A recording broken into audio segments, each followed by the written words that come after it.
여러분 안녕하십니까? 계속해서 원주에서 전해드립니다. 강원도 내 코로나19 확진자 수가 20명대까지 떨어진 지 이틀 만에 다시 30명대로 증가하며 확산세가 이어지고 있습니다. 원주에선 한 고등학교에서 학생들이 잇따라 감염되는 등 지금까지 13명이 확진됐고 태백에서 11명, 강릉에서 4명, 춘천, 동해, 화천, 양양에서 2명씩, 횡성, 평창, 속초, 삼척, 양구에서 1명씩이 늘어 지금까지 40명이 추가됐습니다.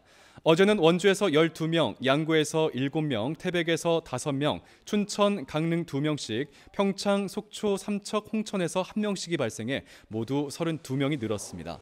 원주의 누적 확진자는 1,425명, 강원도 누적 확진자는 6,478명입니다.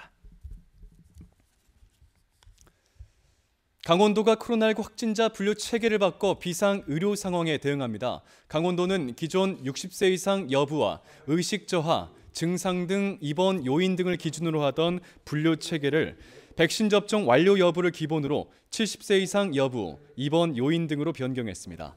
또 입원이나 입소 환자의 격리 해제 기준을 기존의 증상 발생 뒤 최소 10일 이후에서 7일간 치료한 후 퇴소한 뒤 3일간 자가격리로 관리하는 것으로 바꿨습니다. 강원도는 이로써 경증 이상 환자를 위한 병상을 여유롭게 확보할 수 있다고 밝혔습니다. 혁신기업도시와 대학교 내 공해 발생 정도가 낮은 첨단형 공장 개설이 가능해졌습니다.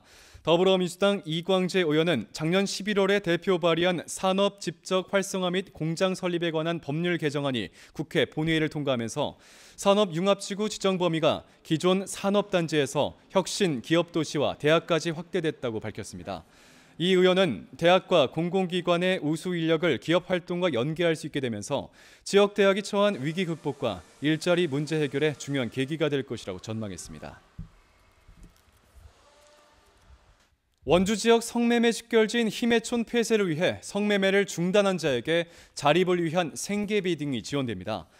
원주시는 지난 2019년 제정된 조례에 따라 성매매를 중단한 자에게 자활을 조건으로 1년 동안 월 100만 원의 생계 유지비와 주거 이전비, 직업 훈련비 등을 지원합니다.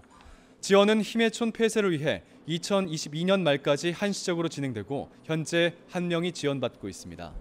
원주시는 힘해촌에 조성 중인 여성 커뮤니티 센터를 오는 12월에 개소해 성매매 집결지 폐쇄 작업에 속도를 낼 계획입니다. 강원도가 아프리카 돼지열병 확산을 막기 위해 대대적인 야생 멧돼지 포획에 나섭니다.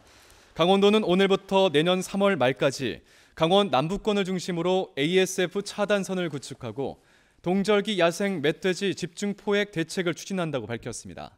현재 528명으로 구성된 ASF 피해 방지단을 900명까지 확대합니다. 특히 2년 전보다 서식 밀도가 크게 낮아져 포획이 어려운 만큼 한 마리당 포획 보상금을 37만 원으로 10만 원 올리기로 결정했습니다. 또한 강원 남부권 8개 시군에 포획 도구 1000여 개를 집중적으로 배치합니다. 원주 혁신도시의 공공기관과 지역 주민들이 함께 그린 청렴 벽화가 완성됐습니다. 원주시 반곡동 입춘 내교 아래 그려진 벽화는 각 기관의 청렴 의지를 담은 그림들로서 채워졌습니다.